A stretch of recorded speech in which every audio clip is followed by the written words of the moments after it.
Mode of reproduction. याद रखिए fungi के अंदर सेक्सुअल भी होता है। अस्सलाम वालेकुम dear students, once again welcome to the platform of mission MBBS.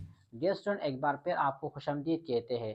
जैसा कि आपके इल्म में है कि ये कोर्स स्पेशली उन स्टूडेंट्स के लिए डिज़ाइन किया गया है जो अभी क्लास 7 से फ्रेशली प्रमोट हो गए हैं क्लास 8 के अंदर, और वो स्टूडेंट जो करंटली क्लास 9 के अंदर पढ़ रहे हैं उसके लिए फ़ायदा ही फ़ायदा है। इस तरह लास्ट लेक्चर के अंदर हमने इसके ऊपर बहुत डिटेल से बात की थी कि इस लेक्चर का फ़ायदा क्या होगा आपके लिए। याद रखिए इस वीडियो सीरीज़ को इस तरीके से डिज़ाइन किया गया है कि अगर कोई स्टूडेंट है जिसकी बेसिक बहुत वीक है एग्जामिनेशन पॉइंट ऑफ व्यू से, इंशाल्लाह वो स्ट्रॉन्ग होगा। और इस तरह स्टूडेंट जिसका बेसिक तो स्ट्रॉन्ग है लेकिन कंसेप्ट इसका वीक है, इस लेक्चर के अंदर आपका कंसेप्ट इस तरीके से डेवलप होगा कि इंशाल्लाह आप फर्स्ट ईयर स्टूडेंट के साथ मुकाबला करेंगे। और हर पॉइंट ऑफ व्यू से मैंने हर लेक्चर को कवर अप किया है, ख्वा आपका पंजाब का टेक्स्ट है, ख्वा आपका बलूचिस्तान का है, ख्वा आपका वो केपी कैसे है, क्योंकि आपको पता है कि फ्यूचर में आने वाली जितनी भी आपने टेस्ट देने हैं उसके अंदर ये नहीं देखता है कि ये पंजाब टेक्स्ट से है या केपी कैसे है या बलूचिस्तान से है या फेडरल से है, आपके कंसेप्ट को चेक कर लेता है। तो माय डियर स्टूडेंट, आपने कंसेप्ट को बिल्ड कर लेना है, ना कि इधर इधर के बातों के ऊपर आपने सोच लेना है कि नहीं ये तो पंजाब से है, फेडरल से है या केपीके से है। आप कंसेप्ट को बिल्ड कर लें, इंशाल्लाह फ्यूचर में आपने जो भी टेस्ट देना है आपका कोई मसला नहीं होगा। तो चलिए स्टार्ट लेते हैं, हम टाइम वेस्ट नहीं कर लेते हैं, लेकिन कुछ इंपॉर्टेंट बातें होती हैं जो आपके साथ मैं लेक्चर के स्टार्ट में शेयर कर लेता हूँ। आपको इससे थोड़ा मोटिवेशन मिलता है या आपको पता लगता है जो फर्स्ट टाइम इस लेक्चर को देखते हैं, उसके लिए ये बातें मैं डिस्कस कर लेता हूँ। आज का जो हमारा टॉपिक है वो है फ्रॉम क्लास 8 और 9 के बायोलॉजी से। और लास्ट लेक्चर हमने इंट्रोडक्शंस टू बायोलॉजी पढ़ा था, फिर ब्रांच ऑफ बायोलॉजी पढ़े थे, फिर लिंकेज पढ़े थे, और इसके बाद हमने स्टार्ट लिया था किंगडम से। जैसा कि आपको पता है कि हमारे पास टोटल कितनी किंगडम है, 5 किंगडम है, और 5 किंगडम से हमने जो आज स्टार्ट कर लेना है वो है kingdom fungi. My dear student, सबसे पहले हम इसके लिए एक कंसेप्ट को ड्रा कर लेते हैं, और इस कंसेप्ट के बेस पे आपके पास जितने भी किंगडम होंगे आपने इसके ऊपर अप्लाई कर लेना है। इंशाल्लाह आपके एग्जामिनेशन पॉइंट ऑफ व्यू से क्वेश्चन भी क्लियर होगा, एमसीक्यूज भी क्लियर होंगे, और इसके अंदर अगर कोई कंसेप्ट होगा वो भी क्लियर होगा। तो सबसे पहली पॉइंट तो ये कि हम किंगडम फंजाई से पहले आपने इस कंसेप्ट को डेवलप कर लेना है। कंसेप्ट क्या है? कंसेप्ट ये है कि आपके इल्म में ये बात होनी चाहिए, सेल स्ट्रक्चर।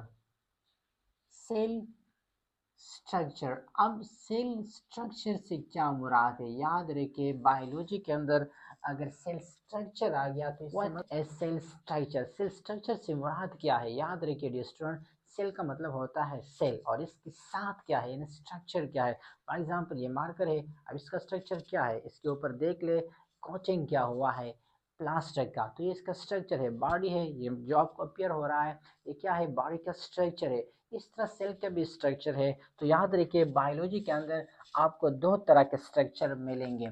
एक ये कि आपके पास क्या है, प्रोक्रियोटिक है। क्या होगा? प्रोक्रियोटिक। और दूसरा क्या है, यूक्रियोटिक। ये कंसेप्ट यहाँ से आपने क्लियर कर लेना है और फिर आपने कैंडल्स के ऊपर अप्लाई कर लेना है। माय डियर स्टूडेंट, याद रखिए प्रोक्रियोट का मतलब क्या होता है? प्रो का मतलब होता है बिफोर, यानी इसके अंदर ट्रू न्यूक्लियस नहीं होगा। आगे इसके ऊपर हम बात भी करेंगे डिटेल के साथ, लेकिन यहाँ पे आपने बेसिक पॉइंट को याद कर लेना है कि प्रोक्रियोट का मतलब क्या होता है। यानी आपके पास वो सेल जिसके अंदर कोई ट्रू न्यूक्लियस मौजूद नहीं होता है, तो वो आपके पास क्या होगा, प्रोक्रियोट। और इस तरह सेल जिसके अंदर ट्रू न्यूक्लियस मौजूद होता है वो क्या होगा आपके पास, वो आपके पास होगा यूक्रियोट। क्या होगा? यूक्रियोट। तो यहाँ से आपने दो पॉइंट क्लियर किए, एक ये कि जिसके अंदर न्यूक्लियस मौजूद होता है वो क्या होगा, यूक्रियोट, और जिसके अंदर न्यूक्लियस मौजूद नहीं होता है वो आपके पास क्या होगा, प्रोक्रियोट। अब क्वेश्चन ये है कि प्रोक्रियोट के अंदर एग्जाम्पल कौन से आते हैं और इस तरह यूक्रियोट के अंदर, ये इंपॉर्टेंट है क्योंकि यहाँ से हमने आगे टॉपिक भी क्लियर कर लेना है। तो याद रखिए माय डियर स्टूडेंट, प्रोक्रियोट की अगर हम बात करें तो आपके जहन में ये पॉइंट होनी चाहिए। एक तो ये कि इसके अंदर आपके पास बैक्टीरिया आता है। क्या आता है? बैक्टीरिया। दूसरा जो है वो भी बैक्टीरिया है, लेकिन वो बैक्टीरिया इससे थोड़ा डिफरेंस है, और वो क्या है, सायानो बैक्टीरिया। क्या है, सायानो बैक्टीरिया को ब्लू ग्रीन एलजीबी कहते हैं, जो कि एक फोटोसिंथेटिक बैक्टीरिया है। तो याद रखिए, यहाँ पे आपने याद कर लेना है कि प्रोकैरियोट के अंदर आपके पास सायानो बैक्टीरिया भी आता है, सायानो बैक्टीरिया। और यूक्रियोट की अगर हम बात करें तो याद रखिए, यूक्रियोट के अंदर आपके पास आता है, तो यूक्रियोट के अंदर क्या आते हैं, प्लांट हो गए, इसी तरह एनिमल हो गए, एनिमल के अलावा आगे जो हमने डिस्कस कर लेना है आज के लेक्चर में, फंजाई हो गए और प्रोटिस्ट। तो ये आपके पास क्या है, सेल स्ट्रक्चर हो गया। तो अगर आपसे कोई सवाल करे कि सेल स्ट्रक्चर क्या होता है बायोलॉजी के अंदर, याद रखिए आपके पास दो तरह के सेल आते हैं, प्रोक्रियोटिक और यूक्रियोटिक। प्रोक्रियोटिक क्या है और यूक्रियोटिक क्या है, ऑलरेडी हमने डिस्कस किया। नेक्स्ट इसके बाद आपने याद कर लेना है, वो आपके पास आता है सेल नंबर। क्या होगा, सेल नंबर। मैं इस तरह बना लेता हूँ, आपने फिर लिख कॉपी के अंदर सही तरह नोट कर लेना है, क्योंकि यहाँ पे हमारे पास स्पेस कम है। तो सेल स्ट्रक्चर के बाद आपके पास जो दूसरा हेडिंग आता है वो क्या होगा, सेल नंबर होगा। क्या होगा, सेल नंबर। अब सेल नंबर से क्या मतलब, सेल नंबर का मतलब ये होता है कि इसके अंदर आपके पास दो तरह के सेल होंगे। एक ये होगा कि यूनिसेलुलर होगा। क्या होगा, यूनिसेलुलर। और दूसरा आपके पास मल्टी सेलुलर होगा। क्या होगा, मल्टी सेलुलर। दोस्तों याद रखिए, बायोलॉजी के अंदर लास्ट टाइम भी मैंने डिस्कस किया था कि वर्ड्स मीनिंग को आपने अंडरस्टैंड कर लेना है। अगर आपको वर्ड मीनिंग अंडरस्टैंड हो गया, कुछ हद तक आपके लिए टॉपिक आसान होता है। यूनिक का मतलब होता है बायोलॉजी के अंदर सिंगल। क्या होता है, सिंगल। और सिंगल के बाद यहाँ पे एक वर्ड आता है सेलुलर, यानी आपके पास वो ऑर्गेनिजम्स जो सिंगल सेल से मिलकर बना है। तो इसके लिए बायोलॉजी के अंदर कौन सा टर्म यूज होगा, यूनिसेलुलर। और याद रखिए, इसके एग्जाम्पल आपको आनी चाहिए, और ये आगे हमने अप्लाई भी कर लेना है। तो यूनिसेलुलर के अंदर आपके पास जो एग्जाम्पल है, एक तो ये कि आपके पास बैक्टीरिया आता है, बैक्टीरिया एक सेल से मिलकर बना है, बैक्टीरिया हो गया या सायानो बैक्टीरिया। और इसके अलावा मोस्ट इम्पोर्टेंट, किंगडम फंजाई। यहाँ पे हमने वो यूक्रियोट के अंदर लिखा है, यानी एक सेल से ज़्यादा सेल से मिलकर बना है, लेकिन एक एक्सेप्शनल केस है और वो भी इसके अंदर आता है, और वो आपके पास क्या है, ईस्ट। यीस्ट भी आपके पास क्या है, ये एक एक्सेप्शनल केस है बायोलॉजी के अंदर, फंजाई के अंदर, जो आपके पास ये भी एक यूनिसेलुलर है। इसके अलावा प्रोटिस्ट लाइक अमीबा हो गया, पैरामेशियम हो गया, क्लेमाइडोमोनास हो गया, ये भी आपके पास क्या है, यूनिसेलुलर ऑर्गेनिज्म है।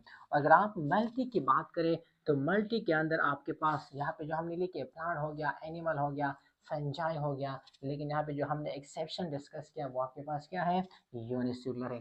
तो समहाउ मैं लिख लेता हूँ प्लांट और animal, plant and animal also fungi, ये आपके पास क्या है, मल्टी सेलुलर ऑर्गेनिजम्स है। तो दो पॉइंट आपने यहाँ पे क्लियर किया, एक तो ये कि आपके पास सेल स्ट्रक्चर क्या है, सेल स्ट्रक्चर के बाद आपके पास क्या आता है, सेल नंबर आता है। और सेल नंबर की बात अगर हम बात करें तो फिर इसकी न्यूट्रिशन है। क्या है, न्यूट्रिशन है। तो न्यूट्रिशन आपको आनी चाहिए, यानी इसकी खुराक, न्यूट्रिशन। तो यहाँ पे हमने जिस तरह यूक्रियोटिक और प्रोक्रियोटिक का जिक्र किया, तो याद रखिए आपके पास कुछ इस तरह ऑर्गेनिज्म है जो खुद के लिए खाना को तैयार कर लेता है, जो खुद के लिए फूड को तैयार कर लेता है, और कुछ इस तरह ऑर्गेनिज्म है जो दूसरे के ऊपर एहसार कर लेता है, डिपेंड कर लेता है। तो इसके अंदर आपके पास दो तरह के आते हैं, एक ये कि ऑटोट्रॉफिक है। क्या है, ऑटोट्रॉफिक, ऑटोट्रोफिक। और दूसरा क्या है, हेटेरोट्रॉफिक, हेट्रोट्रॉफिक। अब ऑटोट्रॉफिक का मतलब क्या होता है, ऑटोमेटिक। ऑटोमेटिक के बारे में आपने सुना होगा, जो ऑटोमेटिक गाड़ी होता है वो क्या होता है, इसके अंदर हमारे पास जो गियर का सिस्टम होता है वो इस तरह नहीं होता है कि आपने आगे कर लेना है, पीछे कर लेना है, साइड वाइज कर लेना है, 1 2 3। क्यों? क्योंकि वो ऑटोमेटिक है। तो ऑटोमेटिक का मतलब यह होता है कि वो खुद के लिए खाने को तैयार कर लेता है, और वो आपके पास क्या होगा? प्लांट होगा। यानी those organism which can prepare their own food like plant. और इस तरह ऑर्गेनिज्म भी होता है जो दूसरों के ऊपर इन्हिसार कर लेता है, जिस तरह मैं और आप हो गए तो हम हेट्रोट्रॉफिक के अंदर आते हैं, बैक्टीरिया हो गए, ये सारे के सारे किसके अंदर आते हैं? हेट्रोट्रॉफिक ऑर्गेनिज्म से। और लास्ट इस कंसेप्ट को क्लियर करने के लिए ये हेडिंग भी आपने याद कर लेना है, और वो आपके पास क्या है? मोड ऑफ रिप्रोडक्शन है। Mode of reproduction. Mode of reproduction से क्या मतलब? जिस तरह याद रखिए, अगर एक ऑर्गेनिज्म ने रिप्रोडक्शन कर लेना है तो वो दो तरीकों से करता है। एक तो ये कि इसके अंदर सेक्सुअल रिप्रोडक्शन होगा, या इसके अंदर एसेक्सुअल रिप्रोडक्शन होगा। सेक्सुअल से याद रखिए, ये आगे हमने अप्लाई कर लेना है, तो सबसे पहले यहाँ पे आपने ये क्लियर भी कर लेना है, सेक्सुअल और दूसरा क्या होगा? ए सेक्सुअल। तो दो तरह के रिप्रोडक्शन इसके अंदर होते हैं, सेक्सुअल एंड एसेक्सुअल। दोबारा इसको रिपीट कर लेते हैं, फिर आगे हमने इस किंगडम्स के ऊपर अप्लाई भी कर लेना है। सेल स्ट्रक्चर से हमने स्टार्ट किया था कि आपके पास या तो ऑर्गेनिजम्स यूक्रियोट होगा या प्रोक्रियोट होगा। प्रो का मतलब क्या होता है? जिसके अंदर ट्रू न्यूक्लियस मौजूद नहीं होता है, लाइक बैक्टीरिया, सायानोबैक्टीरिया हो गया। यूक्रियोट का मतलब क्या होता है? ट्रू न्यूक्लियस होता है, इसके अलावा इसके अंदर मेम्ब्रेन बॉन्ड रिंग होता है। या आगे हमने डिफरेंशिएट भी कर लेना है, यहाँ पे आपने सिर्फ बेसिक कंसेप्ट को अंडरस्टैंड कर लेना है।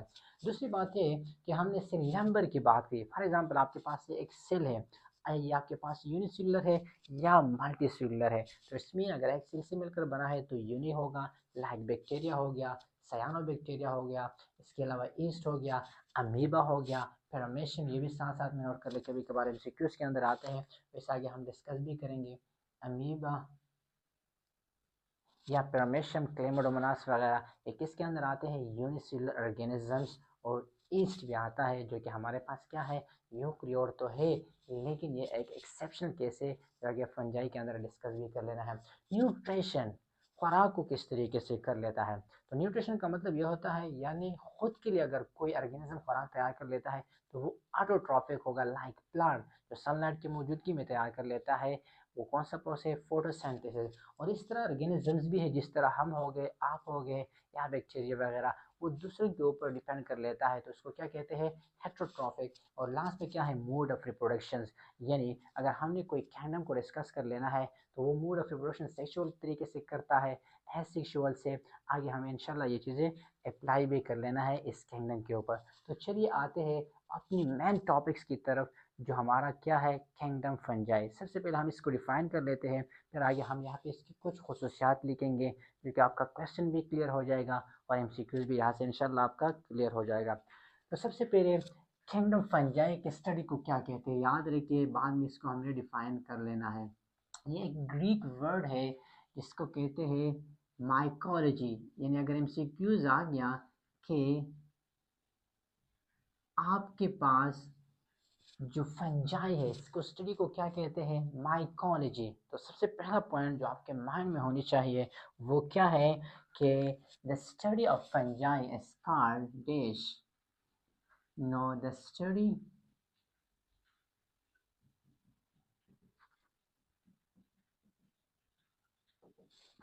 Of fungi is called mycology. और ये कहाँ से डिराइव हो गया है? ये आपके पास ग्रीक वर्ड है, कभी कभार एमसीक्यूज के अंदर भी आता है। तो ग्रीक वर्ड है, और माइकॉल का मतलब क्या होता है? याद रखिए, माइको का मतलब होता है मशरूम। ये जो मैंने बनाया है ये क्या है? आपके पास मशरूम है।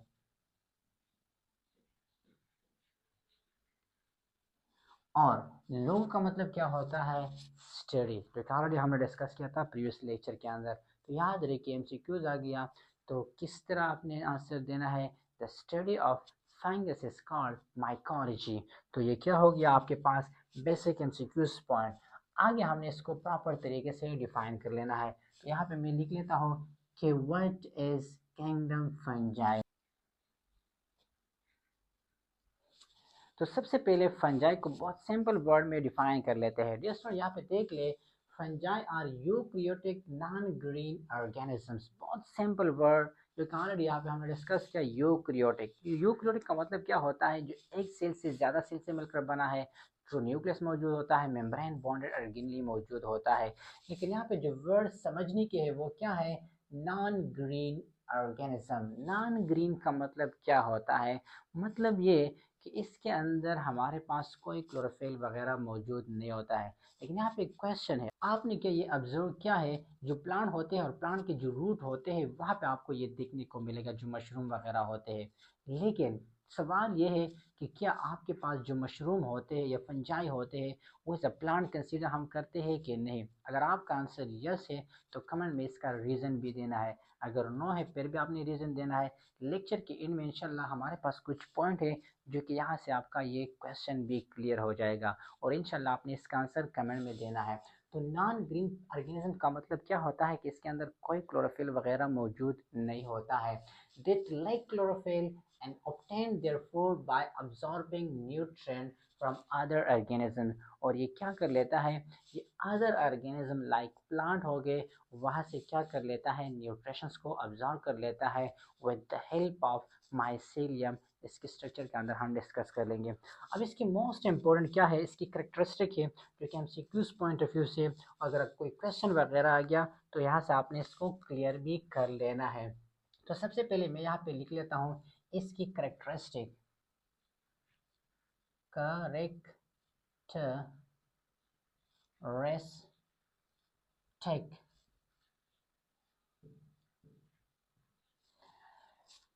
तो ये क्या है? करेक्टरिस्टिक का मैंने हेडिंग दे दिया, आपने सिंपल एक लाइन के अंदर देना है। लेकिन चूंकि मेरे पास स्पेस कम है और मैंने क्या कर लेना है, इसके अंदर ही आपको ये पॉइंट भी क्लियर कर लेना है।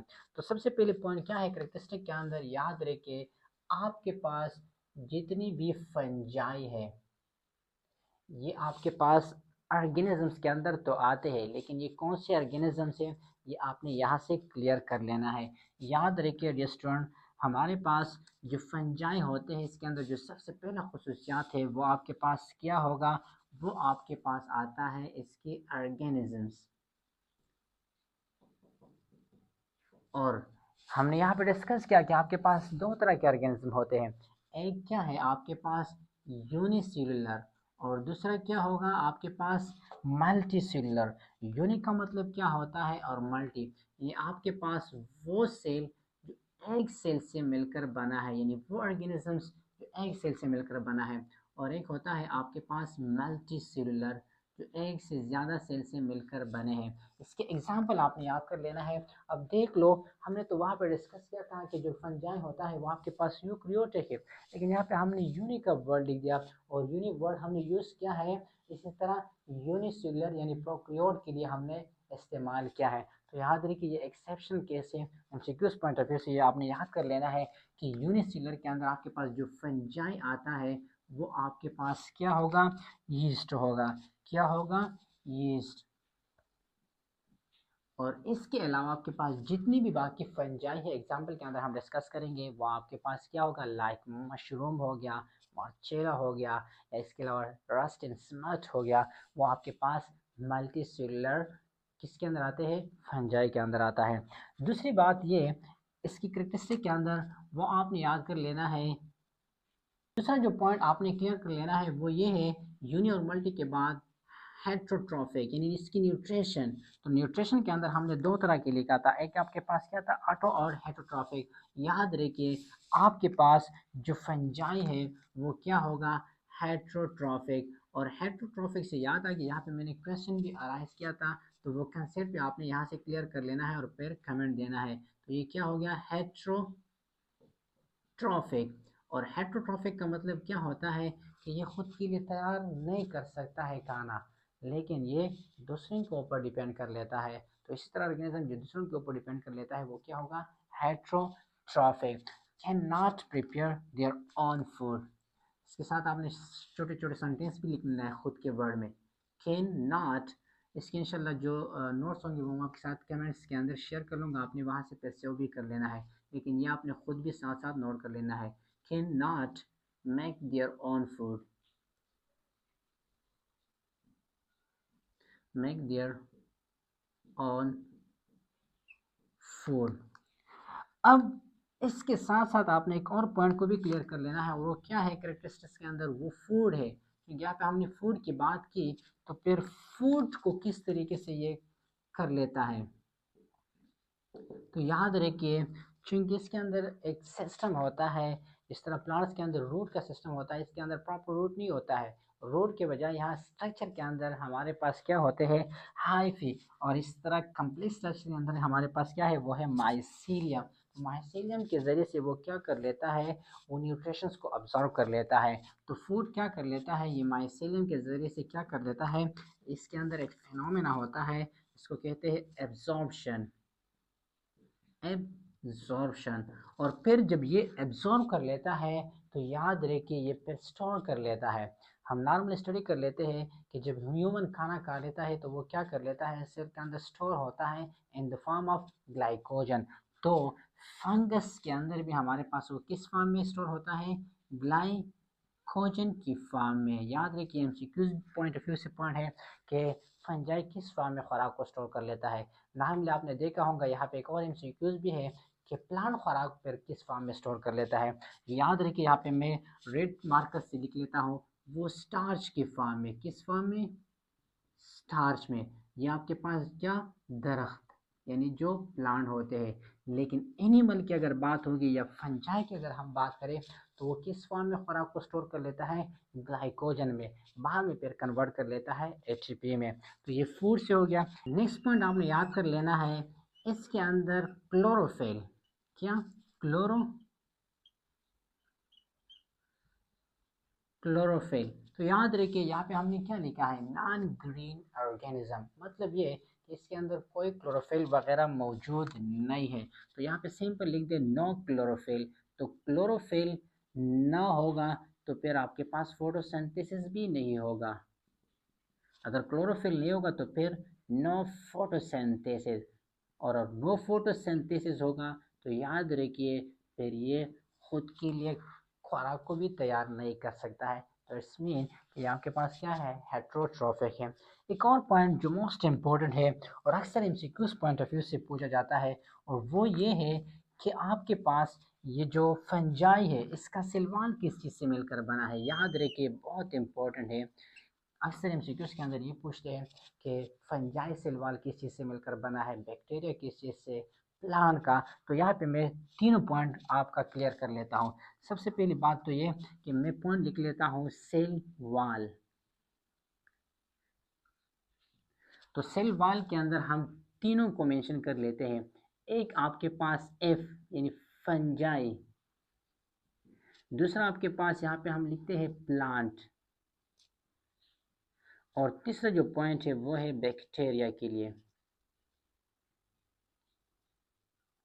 रेड मार्कर से मैंने इसलिए शो किया कि एमसीक्यूज पॉइंट ऑफ व्यू से बहुत इंपॉर्टेंट है। तो याद रखिए डियर स्टूडेंट, अगर एमसीक्यूज आ गया कि फंजाई का जो सेल वॉल है वो किस चीज़ से मिलकर बना है, वो आपके पास एक पॉलीसेकेराइड जिसका नाम है काइटिन, क्या है, काइटिन से मिलकर बना है। और अगर काइटिन की स्ट्रक्चर देख ले तो वो टफ पॉलीसेकेराइड होता है, यानी सख्त होता है। इसके अलावा आपके पास जो इंसेक्ट है उसका जो आउटर मोस्ट लेयर होता है वो भी काइटिन से मिलकर बना है। और इसके अलावा जो क्रेब्स हो गया उसका भी किस चीज़ से मिलकर बना है, काइटिन से। तो एमसीक्यूज पॉइंट ऑफ व्यू से ये भी आपने क्लियर कर लेना है।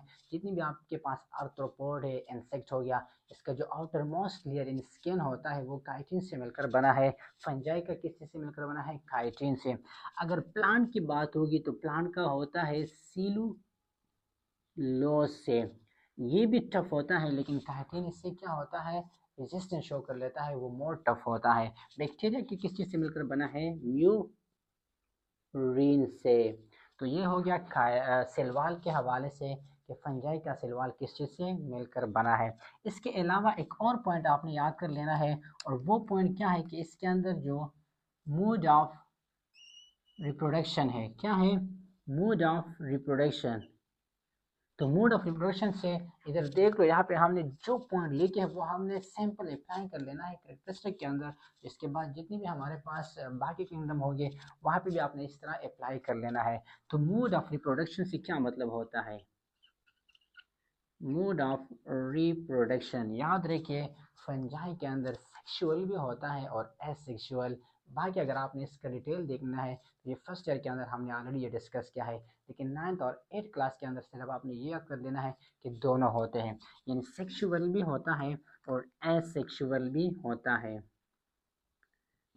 सेक्सुअल हो गया और दूसरा क्या होता है, एसेक्सुअल। और लास्ट पॉइंट बहुत इंपॉर्टेंट है, मोड ऑफ न्यूट्रिशन। ऊपर तो हमने नहीं लिखा है, खुराक तो लिखा है, लेकिन न्यूट्रिशन क्या को यहाँ पे मैं आपके साथ स्क्रीन के ऊपर शेयर कर लेता हूँ। इसके अंदर सेप्रोफाइटिक कंडीशन भी होता है, पैरासिटिक भी होता है और सिम्बायोटिक एसोसिएशन भी होता है। सेप्रोफाइटिक का मतलब क्या होता है, यानी ये डेड ऑर्गेनिजम्स के ऊपर क्या कर लेता है, इन्हिसार कर लेता है, यानी इसको फीड कर लेता है। और पैरासाइटिक का मतलब क्या होता है, लिविंग ऑर्गेनिजम्स के अंदर, और ये हार्मफुल भी होता है। तो सिम्बायोटिक एसोसिएशन के अंदर अगर हम इस स्ट्रक्चर को देख ले, यहाँ स्क्रीन के ऊपर आपके पास शो हो रहा है, तो यहाँ पे दोनों को फ़ायदा होता है। अगर हम लाइकन की बात करें तो फंजाई, एक तरफ फंजाई जो आपको नज़र आ रहे हैं और एक तरफ आपके पास क्या है, इसके अंदर एलजी है। तो मतलब दोनों क्या कर लेता है, खुद के लिए फ़ायदा मंद साबित होते हैं। इट्स मीन कि इसके अंदर आपके पास तीनों न्यूट्रिशन होता है, symbiotic association, parasitic and saprophytic condition होता है। और लास्ट में आपके पास इसकी कुछ इंपॉर्टेंस है।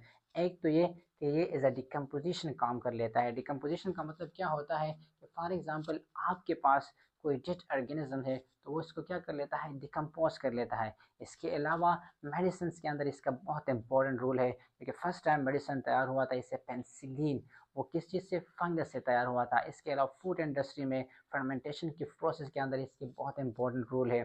तो ये इसकी कुछ इंपॉर्टेंस है। और लास्ट में आपके पास ये जो डायग्राम है इसको भी हमने अंडरस्टैंड कर लेना है और इसके साथ साथ हम इसको रिवाइज भी करेंगे। याद रखिए स्टूडेंट, जितना बड़ा डायग्राम मैंने बनाया है इसका मतलब ये नहीं कि ये शो मिनट के लिए है। यहाँ से आगे जितनी भी हमने लेक्चर डिस्कस कर लेने हैं, डायग्राम के अंदर अक्सर स्ट्रक्चर से एमसीक्यूज आते हैं, लेकिन खैर आपका चूँकि क्लास 8 है और 9th है, इतना डिटेल हम नहीं जा सकते इसके अंदर, लेकिन फिर भी यहाँ से मैंने आपको एक फ्लो देना है, एक क्लो देना है कि अगर आपने आगे फ्यूचर में बायोलॉजी को स्टडी करना है तो डायग्राम के बगैर आपका बायोलॉजी नहीं होगा। तो देख ले, सबसे पहले हम इसकी स्ट्रक्चर के ऊपर आते हैं। ये एक हमने एग्जांपल लिया है मशरूम का, और यहाँ पे मैं आपके पास कुछ एग्जांपल भी शेयर कर लेता हूँ। फॉर एग्जांपल ये आपके पास मशरूम है, इसके अलावा ये मोर्चेला है, रस्ट एंड स्मर्च है, और बाकी जितनी भी एग्जांपल है वो आप देख लें। लेकिन हमने डिस्कस कर लेना है मशरूम के बारे में। तो ये क्या है, एक मशरूम का स्ट्रक्चर है। सबसे पहले हम इसकी जो outer covering cap like structure है, इसका नाम क्या होगा, इसका नाम है केप। क्या है, कैप। आपके पास क्या है, स्पोर है। और इसके अलावा यहाँ पे आपको जो स्ट्रक्चर नज़र आ रहा है ये क्या है, इसकी स्टॉक या इसको स्टेम भी कहते हैं। फिर यहाँ पे आपके पास हाइफी नज़र आते हैं, और हाइफी कंबाइन होकर कम्प्लेक्स स्ट्रक्चर में आपके पास माइसीलियम बनाता है। हाइफी क्या है, माइसीलियम क्या है, स्टॉक क्या है, स्पोर क्या है। इसके अलावा इसके मुख्तलिफ स्ट्रक्चर होता है जो कि फर्स्ट ईयर बायोलॉजी के अंदर है, और इंशाल्लाह वहाँ पे हम इसको बहुत डिटेल के साथ डिस्कस करेंगे। लेकिन यहाँ तक आपने सिर्फ बेसिक कंसेप्ट को डेवलप कर लेना है, और इंशाल्लाह ये आगे फिर आपको हेल्प देगा। डियर स्टूडेंट, अगर इसमें आपका कोई क्वेश्चन है आप कमेंट के अंदर भी पूछ सकते हैं, और फर्स्ट लेक्चर के अंदर मैंने आपके साथ व्हाट्सएप ग्रुप, इसके अलावा जितनी भी सोशल मीडिया प्लेटफॉर्म है मैंने आपके साथ शेयर की है, डायरेक्टली आप मुझे मैसेज कर सकते हैं। इंशाल्लाह मैं आपका कंसेप्ट क्लियर कर दूँगा। ये स्टार्ट लेक्चर है, आगे इंशाल्लाह टफ लेक्चर आ रहे हैं, वहाँ पे आपकी जितनी भी कंसेप्चुअल पॉइंट होंगे वो क्लियर हो जाएंगे। आपने एक चीज़ का ख्याल कर लेना है, अक्सर मैं क्लास के अंदर स्टूडेंट के साथ डिस्कस कर लेता हूँ, ऐसा नहीं कर लेना है आपने लेक्चर देख लिया और बस फिनिश हो गया, नहीं। आपने इसकी प्रॉपर नोटिंग कर लेना है, प्रॉपर क्वेश्चन अराइज कर लेने हैं, बार बार डिस्कस कर लेना है, रिपीटेशन कर लेना है। अगर आपने फ्यूचर में डॉक्टर बनना है, इंजीनियर बनना है, या आपकी चॉइस के मुताबिक जो भी बनना है, उसके लिए आपने उस तरीके से मेहनत कर लेना है। मेरा दुआ है कि आप कामयाब हो जाए, और आपने मेरे लिए भी दुआ कर लेना है। अल्लाह हाफिज़, इंशाल्लाह मिलते हैं नेक्स्ट लेक्चर के अंदर।